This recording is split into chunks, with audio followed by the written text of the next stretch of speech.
Hey everyone, this is Katie from Moonflower Moments. I'm going to do a video response to Soul Shadow Museum and their response Tarot and Oracle Awards of 2024.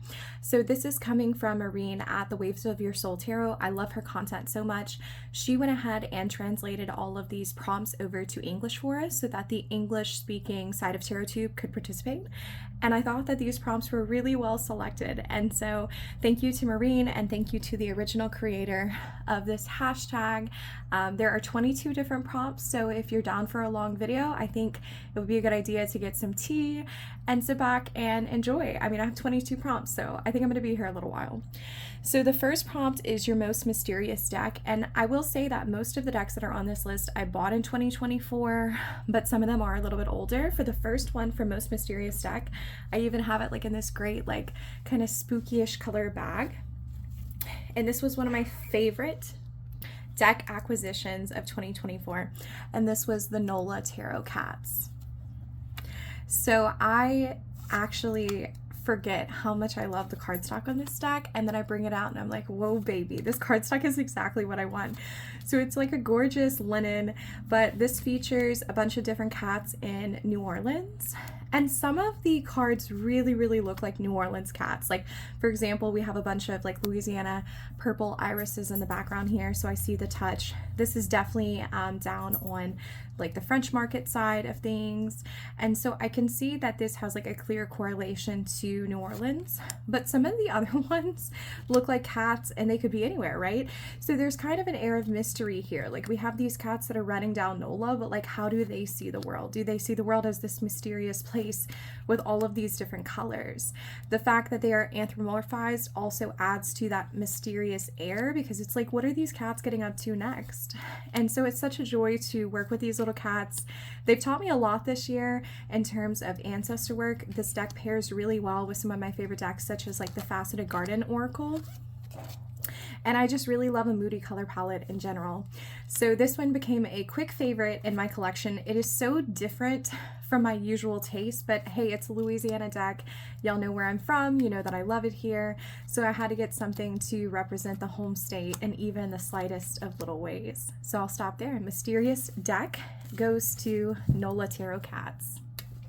Most innovative is the next prompt, and that's going to go to one of my absolute favorite buys of 2024, and that is going to be my Archetypes Tarot, I keep saying Archetypes Tarot, Architects Tarot.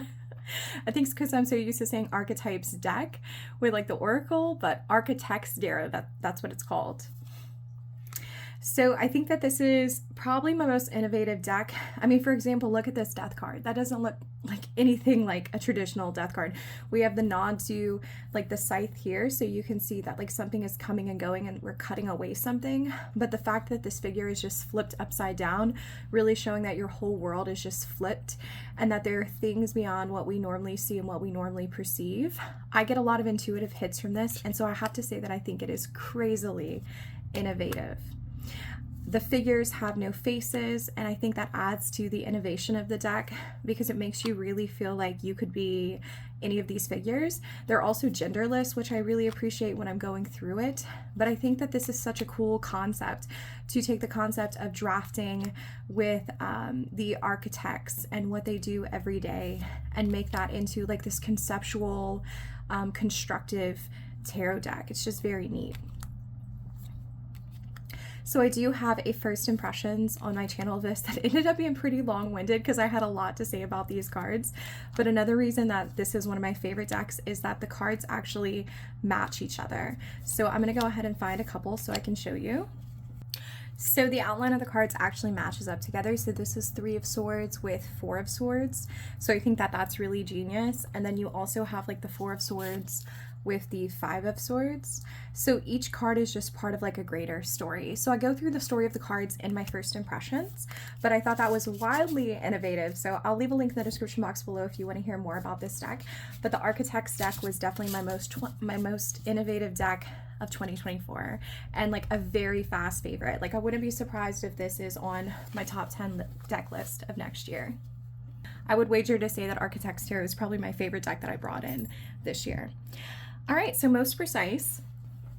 So I did not anticipate this to be my most precise deck. This was a complete impulse buy. I went to a tarot shop and they had decks for sale for like, I think this one was like $5, and that is my Lord of the Rings tarot.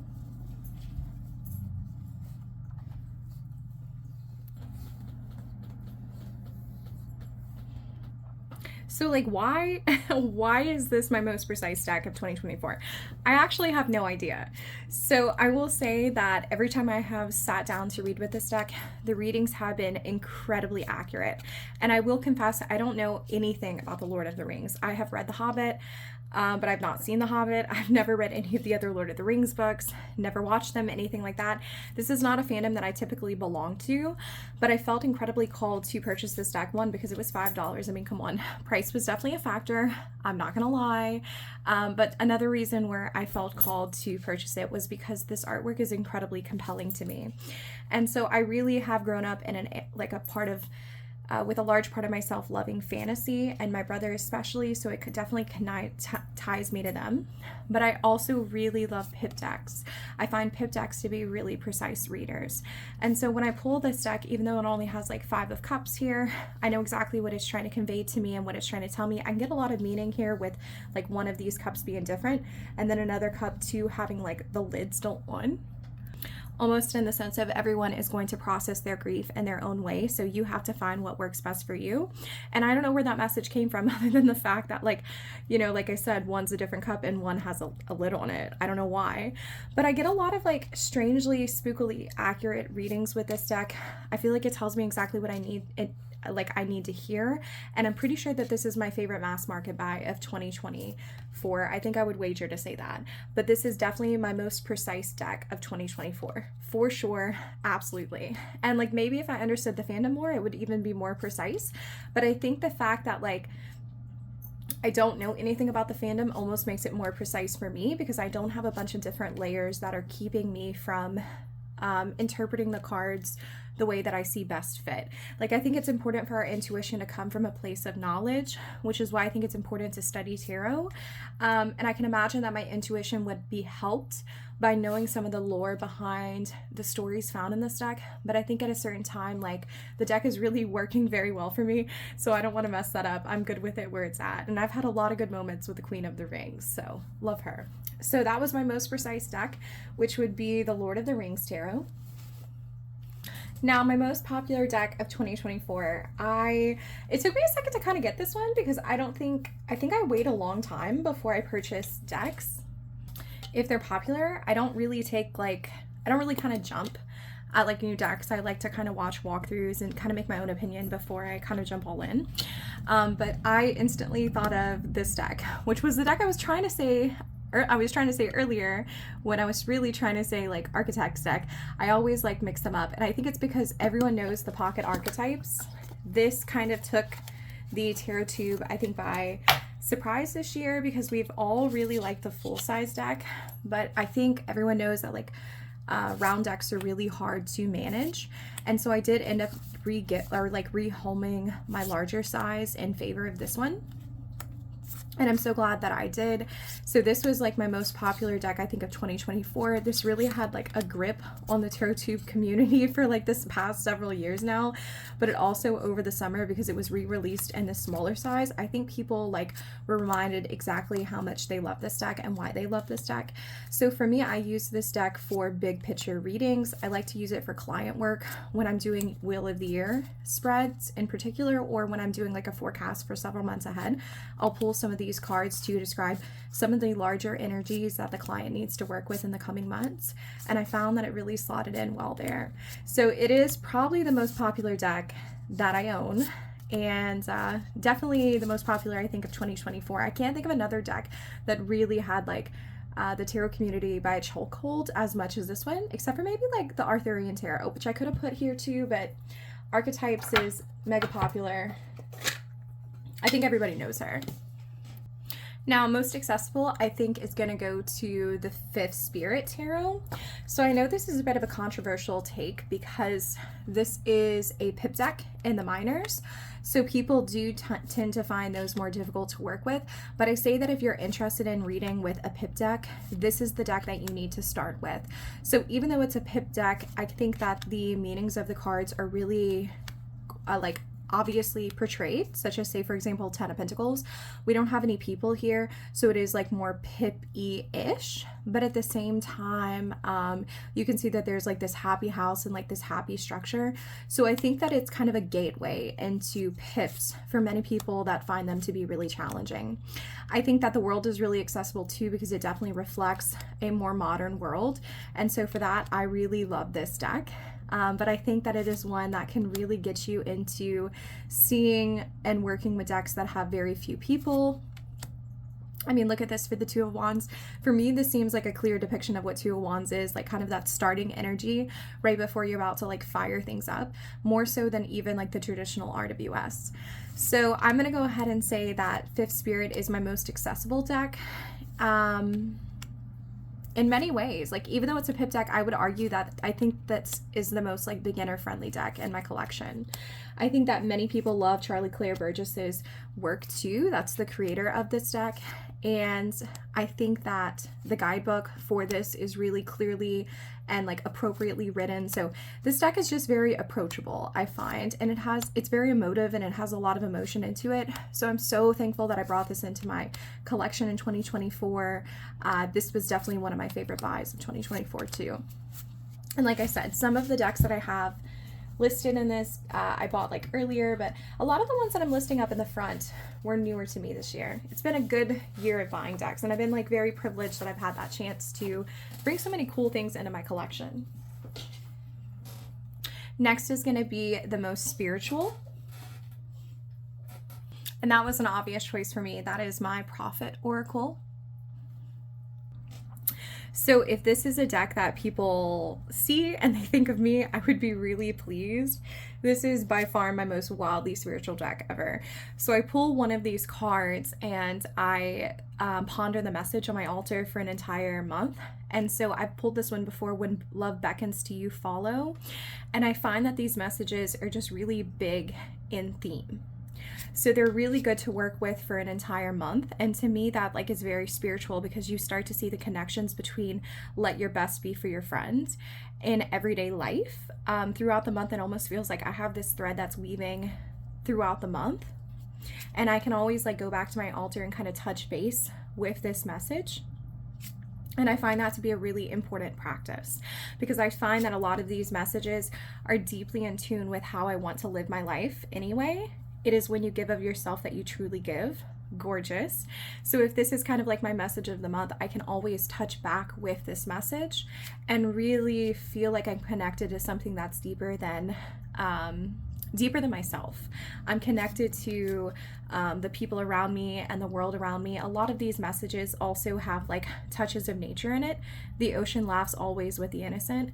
So I can contemplate what the ocean means to me and how it's so big and it's so vast that it almost feels kind of like a mother figure or like a crone figure who is laughing with the smaller creatures, which are humans. And so it takes me into a very deep and symbolic place. So my Prophet Oracle is my most spiritual deck ever. I'm not sick of this one. I haven't gotten sick of this one once this year. I don't think that I'll ever get sick of this one. Yeah. It's just good, y'all. It's just good. I get it. It gets me. We are deep friends. And you know, it's interesting seeing how much like water is on this deck too, because I don't really associate too much with my Cancer sun, but this does feel like rather watery. Maybe that's worth exploring. All right, next is a deck that I'm so happy I received in 2024, and this is my most timeless deck. So I thought of instantly my Jupiter King. I am really lucky that I have a husband who buys me really cool decks for big like events. So he bought this for our 4th wedding anniversary this year. And I just remember being like really surprised and happy about it, because I had seen it and I had really wanted it, but I was like, am I going to use this? Because I'm not so much of like a traditional RWS girl. And then this deck came in and it rocked my world, and it reminded me exactly why I love RWS so much. And I think that it is unfortunately my system of choice. And I say unfortunately because I think that like Marseille would be, if I would ever give myself the chance to like use it and play with it, that might be a goal for 2025. But like decks like the Jupiter King and like the original RWS have been around for so long. There's so much written about them. There's so much source material about them. The symbology just feels so like real to me. And so I think that it's an obvious choice to pick this for a timeless deck. This was a reprinting of a deck from the 80s, and I actually have the revised color edition, so mine's a little bit more saturated than some of the other ones because you had the choice of getting the revised one and the not revised. I was going to pick up both, but by the time I went to place the order, they only had the revised edition, and I was like, you know what, this is the one I really wanted anyway, so I think that it fits.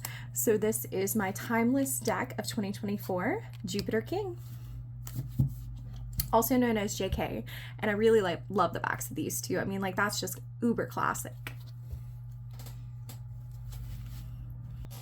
My next deck is my most introspective deck of 2024, and that's going to be the Spread deck by Holly Nelson. I actually have the Shadow Work edition, and this is my favorite edition of the decks created by this creator. And this deck is a deeply introspective deck for me because I don't go through and select the cards. You're supposed to use these cards to help you build spreads, and you can either like select the cards or you can like pick the cards at random. And I really feel like this deck has rejuvenated my practice. It's one of like my biggest surprises of 2024, but it is one of my most introspective decks because I will pull cards from this deck that I never would have thought to read on. Like repressed emotions, never would have thought to include that in a spread if I was making a spread of my own. And so I think that the topics are so far ranging that they really kind of poke and prod at some very deep parts of you. And I thoroughly enjoy this deck for doing that because I feel like every time I sit down with it, I learn just more and more and more from it. So it is an absolute like blessing for me to have. The word wounds, like, yeah, that might hurt, but sometimes like it's worth taking some introspective time to really look into it. And I feel like these titles and these topics, they want you to meet them where they are. And so you really have to sit down and be ready to be poked and prodded and kind of sit down for some serious readings with this deck. But it's beautiful. Self-acceptance. What a great word. So my Shadow Work edition of the Spread deck is going to be my most introspective deck of 2024. Next is going to be my most glamorous deck. And this was a brand new acquisition for me. My best friend got me this for Christmas, and that is my Broken Mirror Tarot, and I have the Emerald edition. So she chose the Emerald edition because of like this sighting. She just thought it was like really gorgeous, and I happen to agree with her. So like, look at that bling. I don't own any deck that has like this gorgeous, gorgeous gilding. I also really like the backs of this. This deck is like such a treasure to work with. I don't know if you can tell, but it's like a gorgeous linen as well. So like everything about the tactile experience of this deck makes it so, so glamorous.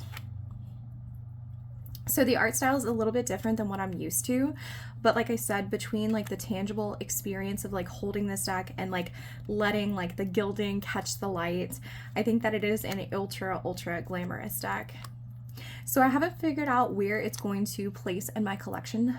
I am still doing a lot of like introductory readings with it and just kind of getting a feel for it. But I do know that every time I sit down with this, I feel like incredibly blessed to have like a best friend who really supports my tarot practice, and then like went out of her way to like look for a deck that is like representative of stained glass, because that's what the Broken Mirror Tarot is. I think that's how it was translated over from whatever language the creator's from. I really don't know. Let me look and see if the guidebook gives any feedback on that.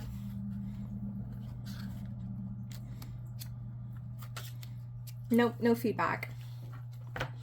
But the Broken Mirror is like stained glass, and I feel like stained glass in itself is just very glamorous and luxurious and gorgeous. So the artwork is super cool on this one. I'd be really open to doing like a first impressions of it since I barely worked with it. So if that's something that y'all are into, go ahead and let me know, because I think it's a cool one. I think it's cool, I think it's neat, and she definitely is very, very gorgeous.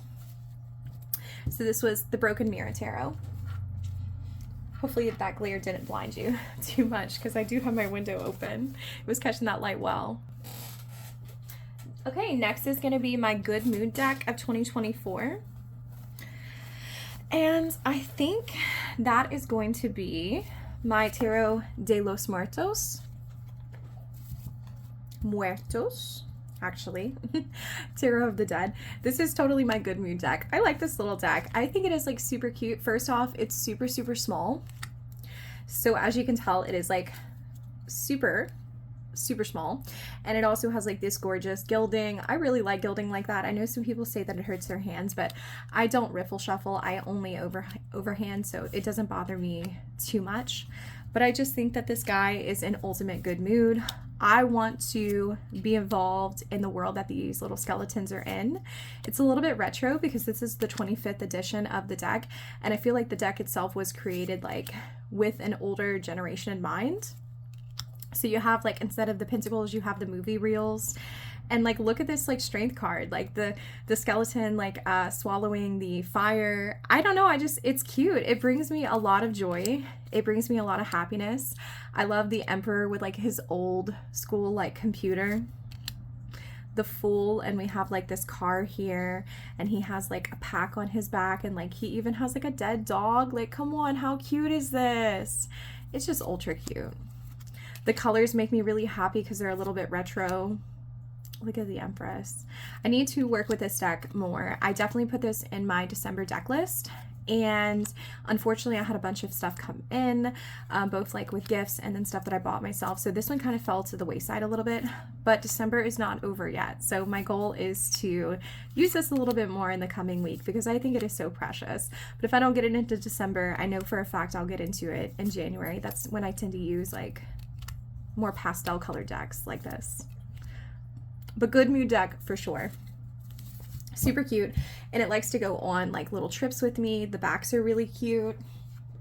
I just like the whole experience of interacting with that deck. All right, next is going to be Most Kawaii, which is also like cutest. So the cutest deck. I don't have a lot of cute decks. I feel like that's something that's kind of missing from my collection,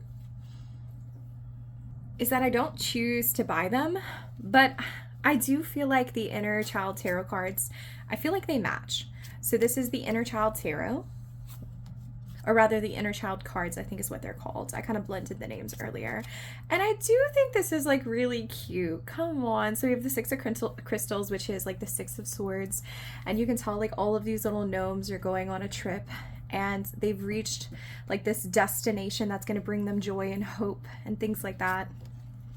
A lot of these cards are based in fairy tales that are pretty popular.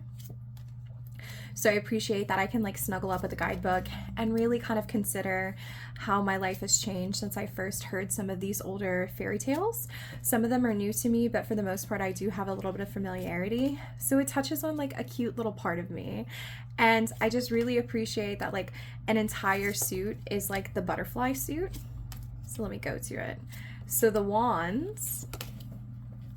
Here we go. So this is the Child of Wands, which is the Page of Wands. And like, look how cute he is. The butterflies are the wand suit. And so like, I love that. You know, I'm a butterfly girl. I think we've already discussed this like 100 times. I say it in every video. So I'm like, yes, please bring me the butterflies. So I do find this to be an absolutely so cute deck to work with. It can kick my ass when I need it to, but for the most part, I really go to it when I'm looking for a little bit of like loving support. Four of Wands, this is so beautiful to me because if you think about Four of Wands, they are literally planting a garden, and like what a better symbol of having a stable foundation than being able to invest in the soil and plant that garden. So I love it. So this was my Most Kawaii deck, or cutest deck, the Inner Child cards. Next is going to be my most well-researched, and I could have pulled the Arthurian Tarot similar to marine, but I had a different deck in mind, and mine is going to be the Influence of Angels Tarot. So I'll show you a few of the cards and then I'll talk about what makes it like really well researched. So I love this deck so much. I have been matching this with my medieval Oracle of the Beast, which is like a super fun deck in my collection. I've been very much enjoying that. And I just think that there's something about the way these cards communicate to me, which is like really uncanny. I get really strong readings from this. This probably could have also been considered like my most precise deck of 2024 because I sit down to this deck when I want to get answers. But all of the court cards are based in real people. So this is the Queen of Wands. And let me show you what's going on with the guidebook. So here is the guidebook entry for the Queen of Wands. So it has like a little breakdown about what the queens are concerned with. All of the other cards too, like say for example, this is like the Two of Wands. It tells you like what the twos represent. So I like that there's a numerological element to every one of the cards, but it has this little write-up about like who is this Queen of Wands. And then at the end of the write-up, it connects it to Queen of Wands energy. And then we also have the symbols here. So you have the sunflower, the scepter, the cat. You have the direct meaning, the shadow meaning, and then also the angelic meaning. So I feel like this is such a good guidebook. I appreciate that the court cards are based in real people. I appreciate that we have the numerological element to every single one of the cards. I appreciate that the deck goes into the symbology. This is just a really, really good deck. And I don't oftentimes get into the guidebook when I am reading, but this is a deck that I never fail to get into the guidebook with. So my most well-researched is going to be Influence of Angels. Another deck I could have pulled for this one is Tarot of Vampires, but I feel like everyone has probably heard enough about that. So Tarot of Vampires does have a really good guidebook that I worked with a lot this year, but I wanted to introduce y'all to something a little bit different that sometimes people, like you don't know if something has like a good guidebook and it's well researched unless like people talk about it. So most aesthetically pleasing, hands down, I had to copy Marine's answer for this. Like I couldn't choose anything else. Y'all, it's my Slavic Legends. Every time I get this deck out, I say it's my most beautiful deck in my collection, and it's because it is. I want like a second copy of this deck. I want 4 copies of this deck. Like the inner, like Marine said, the inner deck goblin, every time she sees this deck, she's like, I want them all. Like because they have multiple different colors, right? So I have the gloss edition. Some people have the matte edition. There are like different backs and like different like edgings, and I don't know. There's just a lot of like customization options for this deck, and I want them all because I love this deck so much. Like look at this 8 of Swords. The colors on this, the high contrast of the imagery. This deck makes it onto my channel so much because it is by far the most aesthetically beautiful deck in my collection ever. So this is another like shout out to my husband. He sometimes does watch my YouTube. He bought this for me last year for Christmas, and it is one that very rarely left my reading table. It is my #1 client reader. This deck, if we were like at the Academy Awards, would have taken like everything, like just everything. Like this deck could fit into so many different categories, but I have to give it to most aesthetically pleasing because there is nothing in my collection that is as beautiful as this deck. So Slavic Legends. Even has like some good gilding. Oh, look how beautiful. Or rather edging, I guess is what it's called. I think I use those terms interchangeably. Okay, next is a possibly out of print deck. I think you can still get this deck in like bundles. Like you can buy like a 5-piece lot, but I don't think the creator is selling this deck like singularly anymore. And this is the Illusory Tarot. Here are the backs. I love it. So the Illusory Tarot is my most colorful deck. I did not bring this deck in 2024. I brought this deck in, I believe, in 2022, and that makes sense because I think I bought it the year that I bought my house. And this is my most colorful deck. So even though the artwork is starting to fade because I've used this deck so much, the colors are still so like bright and vibrant. And kind of like They kind of like kick me in the ass in a lot of ways. I like to use this deck paired with other decks because I feel like it's so bright and colorful that I can kind of see, like if I pull the Queen of Wands here, she has a lot of red in her, and look and see in other decks like what the red is trying to tell me. But I think the colors are so spot on with this. I like the color palette of this deck. It brings me back to a more like vintage time. I don't know what decade. I've been trying to figure out if like it is based in a decade, so let me know if it is. But it's just good. It's good. For a while when I started reading tarot, everyone had this deck, and then a lot of people rehomed it.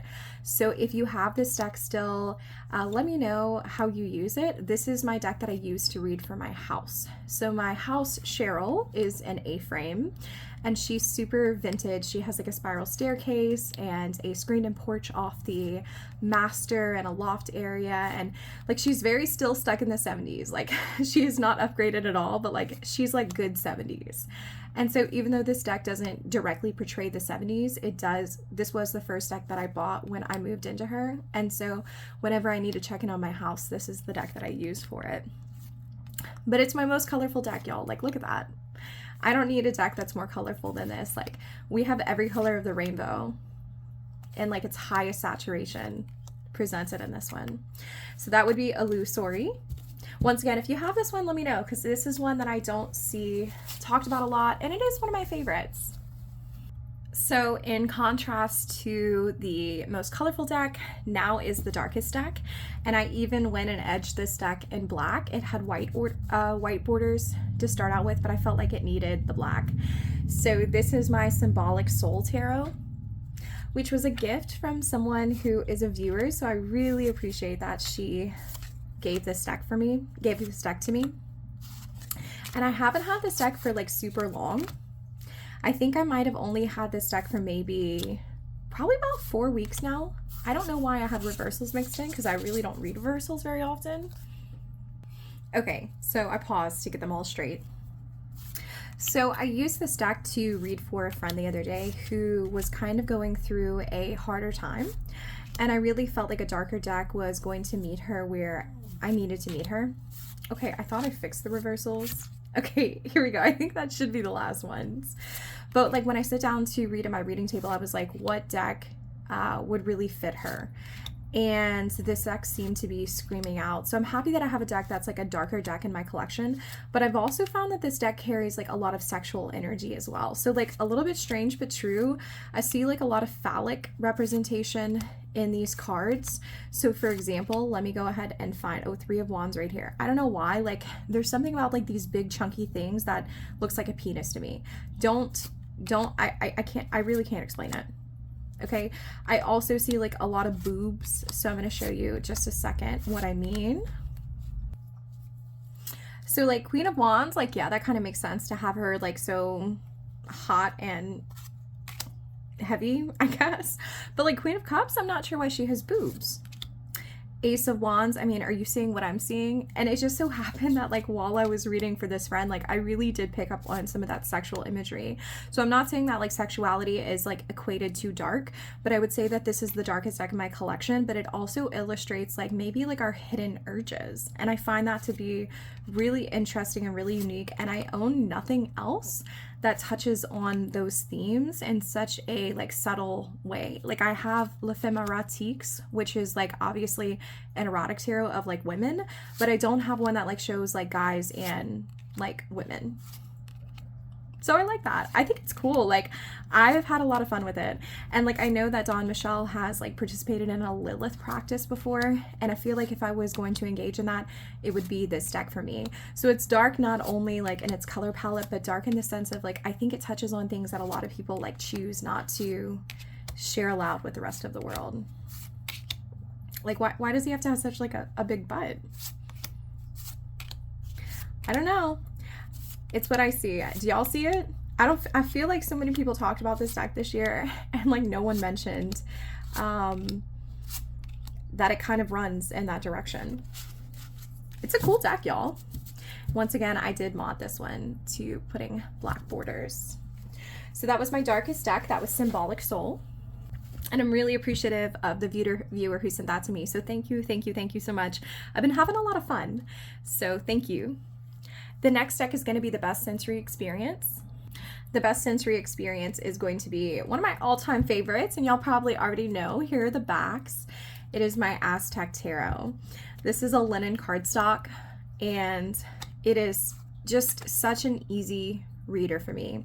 When I'm having a hard time, like really feeling sad and I need like a touch of warmth, I grab this deck because it's such a comfort reader. The imagery is like basically RWS, like clone, but it has of course like this Aztecan blend. And I find that like the imagery is like really approachable, but also when it comes down to it, like the experience of like holding this deck, like the tactile experience of this deck is just really, really good. I've been told that this is like similar cardstock to what Terra Volatile has, but I don't own that deck, so I can't confirm that. So if you have Terra Volatile, because I know that one's a little bit more popular than this one, I hear that the linen is just like really like quality cardstock, and same with this one. Like I said before, I don't overhand shuffle decks. I'm sorry, riffle shuffle decks much. I mostly overhand, but this one is so just absolutely bendy. So I'm about to embarrass myself by trying to like shuffle on camera. We're gonna see how it goes. It's so gorgeous and bendy that I actually can riffle shuffle it with like no problem. Gorgeous. So I really, really treasure this deck so much. The Aztec Tarot, it would probably make it on every top 10 list ever. It's just, this is just a good deck, y'all, and very affordable indie. So that was my most sensory experience, or best sensory experience. Next is going to be my most fun deck, so the funnest deck, and that's going to be my Zombie Tarot. I love the hell out of this deck. I think it is crazily dramatic. Like, look at this, the Three of Wands. So we have this little party going on, but these people are taking like this giant bone. Like, what kind of bone is that? Like, is that a dinosaur bone? I don't know, but they're breaking down this party. They're trying to get inside. Like, there's like a little boy here who like is like, oh my God, like people are trying to break in. It's so overly dramatic. It's just hilarious. So I know this is more of an unconventional choice for most fun, but like this deck makes me laugh. This is the deck that I use to read between like power struggles and power dynamics, because there's a lot of like push and pull between the zombies and the humans. But it's overtly silly and crazy, and I love the fact our Knight of Wands is like a cowboy. The chords are really well done. Like I can really feel their personality come through. But look at this guy's face. Like he's like so dramatic, like, ah, I'm like almost getting eaten. But like that's kind of crazy because like you can tell he's already a zombie. So like these two people like fighting over a gun. This is a great deck. So my Zombie Tarot is my most fun deck. This would also make it on a top 10 list for me. This is very, very important to me. If I lost this deck, I would have to go buy another copy because it is just insanely good. Now, my most emotional deck could have been Terra Botanical, but I decided I wanted to showcase another deck here. And this is a deck that I got in 2024, and that's going to be my Wild Radiance Tarot. This one is definitely one of my top 5 decks of the year. And I'm going to go ahead and claim that this is one of my most emotional decks of 2024 as well, because during the summer, there was a time where I was doing a lot of readings for other people. And I had a lot of clients that were coming back like repeatedly. And it was the first time that I ever had like people that were seeking my advice through tarot, kind of repeatedly through like a short period of time. And I have since learned to kind of like put like people more like on a waiting list, and because I don't want to do too many readings, especially on the same topic in like a short period of time. But it really made me doubt my ability to read, because if we're doing a lot of readings like and we keep getting like the same answers, but like the client really hasn't had the opportunity to tell us if that information is like resonating with them or not, because I was doing like a lot of video readings. I think that that can create like a little bit of imposter syndrome. And so I pulled out this deck and said, like, do I even believe in tarot? Because I think that most of us do experience that, you know. And when I say, do I believe in tarot, do I believe in like tarot's ability to spark my intuition, to help me with my intuition? Do I believe in tarot? Okay, I'm not gonna like to get it too hard into like splitting hairs there. And I pulled the King of Cups, the Chariot, and the Queen of Pentacles, which are my 3 signifiers. And I really just felt completely flabbergasted. And then the next card I pulled was actually Temperance, which was, you need to see that you can exist between 2 worlds, like the intuitive world and also the logical world. So I've had some really profound experiences with this deck that reminded me wholeheartedly that tarot is such a beautiful tool for helping us navigate the world, and that we can believe in the woo. So this was my most emotional deck of 2024. I could say other things about it, but I feel like I've already like just like showed this deck off with so much pride and shared so many stories about it. She is my creative deck. She is my personal power deck. She is my, you are a badass, go out there and like fuck up the world deck. I love her. So Wild Radiance is my most emotional deck of 2024. All right, so the next deck is the Outsider. So the one that seems most like the outsider. And I'm going to pick the 78 Doors Tarot for this. I just got this deck yesterday, so it is still in order. So I'm going to try to keep it that way. But I think that this is really outside of my comfort zone. So first off, some of the cards are kind of modern in nature, which I don't have a lot of modern decks other than Squid Cake and like Fifth Spirit. I don't think I have any. So like the acupuncture going on here, like even though that's not like a modern technique, you can tell that this doctor is a more modern doctor. And so I think it's outside of my comfort zone in that way. Like we have a computer here, like I said. I mean, I guess Tarot of the Dead has a computer, but this just feels like really modern. But then you also go to some of the other suits, and let me see if I can get there. And like you have like this for like the 8 of Wands. So that doesn't look very modern at all.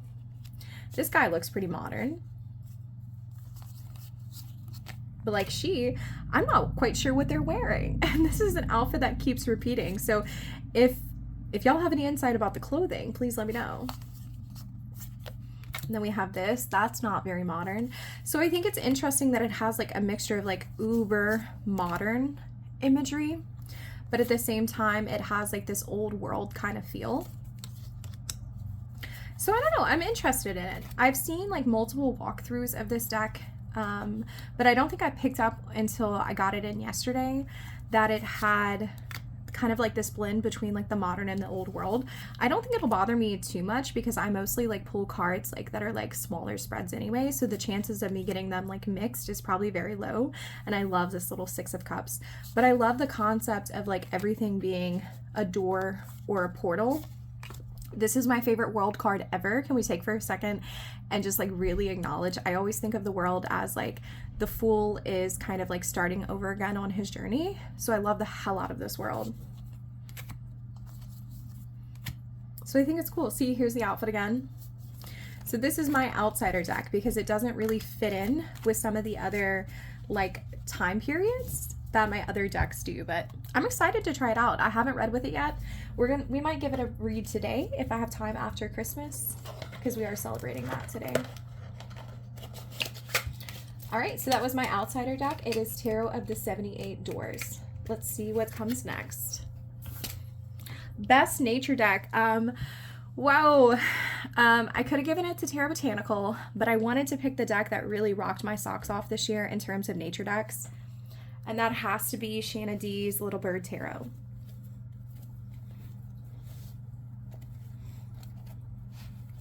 So I believe she is sold out of this. This deck knocked my socks off. The guidebook is just really gorgeously done. Shanna, if she has a chance to tell you both about the bird and the plant, she does, but for every card, she definitely tells you about the bird. So she labels them and then tries to identify the plants as well. But I feel like these little birds just completely sing to me. This is Queen of Cups. She is a heron and she lives in Louisiana, and I pull her a lot, and I just love that. But it definitely has exactly what I'm looking for in a nature deck guidebook. If you are going to tell me that you're a nature deck, please tell me what the animal is and how that connects to the tarot imagery. Like, because I've have other decks where like the animal is depicted and you can tell what kind of deck it is, like what kind of animal it is, but there's no connection between the animal itself and like the tarot meanings. And so you're kind of left scrambling trying to figure that out. So I appreciate the amount of work that went into this. I could have listed this as one of the most well-researched decks of all time too, because I know that Shanna just poured herself into conveying the meanings and just putting this deck out there in the world. So it is one of my absolute treasured decks of 2024, definitely one of my best buys, but I think that this takes the cake as the best nature deck of the year, which is honestly, I mean, it's pretty awesome. I have a lot of nature decks, so I'm so happy that I got the chance to purchase this one because it takes the cake. And this is my favorite card from the deck. So we're going to go ahead and stop there. Seems like a good stopping point. All right, I have 2 more prompts left. One is going to be my ride or die of the year, and I'm going to have a tarot deck and an oracle deck. I think you can guess the tarot. Let's see if you can guess the oracle. So for my tarot ride or die, I of course have William Blake. Always, baby. This is always my tarot ride or die. I love this deck so much. This deck has so much into it. Like, we have like quotes on almost all of the cards. The imagery is William Blake's paintings, so it wasn't created with tarot in mind. So I think that the more unusual application of some of these images really just sets fire to my brain. This is a deck that just pulses with energy. Its guidebook is focused on the creative process. So how can you use these cards to support you through your creative processes or processes? And I greatly appreciate that because, you know, this is the year that I started a YouTube channel. This is also the year that I started to do like pressed flower art and write more poetry. And like, this was a year of creation for me. And this deck stood by my side as I contemplated different paths to go down and different creative projects to start, different series here on YouTube. This deck was always here. So this was my ride or die for 2024, William Blake. And I bet some of you already knew it. I did film a walkthrough of this deck that was an hour and a half long. So if y'all want to see it, let me know. It's going to take me a little while to post it because it's such a long video and I did film it in 4K. But I think I will post that video and share that deck with the world for anyone who wants to know more about it, because I mean, it's my ride or die, so I think it's a great deck. Now for my oracle card ride or die of the year. I know we're supposed to pick one for all of these, but I felt like this deck needed to be shown. I have edged this deck in orange, and this is my Power of Surrender cards. So I didn't buy this deck in 2024, but I use the hell out of this deck, not only for me, but for clients as well. And this deck has the uncanny ability to call people out on their shit. I've made a lot of people cry from this deck, using it in client readings, and it just saying exactly what they need to hear. A lot of times people will take a picture of this card and will put it like in their phone background or like save it as like a favorite image so that they can continually come back to these cards for support. So this was my ride or die for this year with clients, but especially for myself, y'all. This deck stood on my reading table for a really long time, especially in the middle of the year, because I do find that I hold on to more than what I need to, whether that be burdens and responsibilities or just stress in general. And so it's nice when a deck can say surrender to effortlessness, and you're busting your tail at work trying to figure out, why isn't this working? Why can't I do this? Da da da da. And instead you see this and you're given the ability to surrender to the path of effortlessness. And I really appreciate that. So this is my ride or die of 2024 for Oracle. Not a new deck. William Blake wasn't a new deck either. Just an incredibly cherished deck. That is going to be Power of Surrender. And then my last deck, the last category is my revelation of the year. So the deck that surprised you, gave you the biggest revelation, things like that. And of course she had to be shown.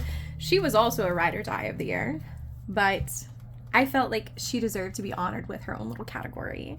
And this is Faceted Garden Oracle.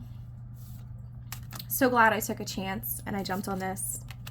This deck was the deck that taught me that I love oracle decks that are title based instead of keyword based. I can get a lot of meaning out of the word thorns. It's not telling me like anything too specific. It's giving me a metaphor that I can play with in my mind. These may create like altar cards because, say for example, if I pull fountain, I can then go about my day or my month or even my like season looking for fountains and what they can mean to me. So I have done that before. I had core on my altar for a really long time, and I found it was really cool to continually come back to like what is at the core of things. But this was my biggest revelation of the year because I knew that I love nature decks. Like I've always loved nature decks, and y'all just wait for spring because it's going to be nature deck every other deck, if not every deck. I love nature decks, but I didn't know that I loved oracle decks. So this was definitely my biggest surprise and one of my biggest blessings. So Faceted Garden was my #1 oracle buy of the year. Probably was my normal #1 oracle period ever. And what a good surprise. Alrighty, so let's see, we are about 50 minutes in, so we'll go ahead and call it. So I appreciate y'all sticking with me as I showed off my favorite decks of 2024. I'm so glad that I was able to do this prompt because it allowed me to show so many of the decks that I love and cherish, and give me a chance to really talk about some of the older ones, but also some of the newer ones. I had a lot of fun with this because in my mind, like most of my decks in my collection do get a lot of use. So it's so hard to rank them like 1 to 10. But if you ask me what the most intuitive one is or the most innovative one, like I can probably point that out for you. So I'm glad every deck had its chance to shine. So thank you so much for Maureen for translating this over. And I want to go ahead and thank you so much to Soul Shadow Museum for originally creating this. I'm going to link both of them in the description box below, and if you like this video, please consider liking it.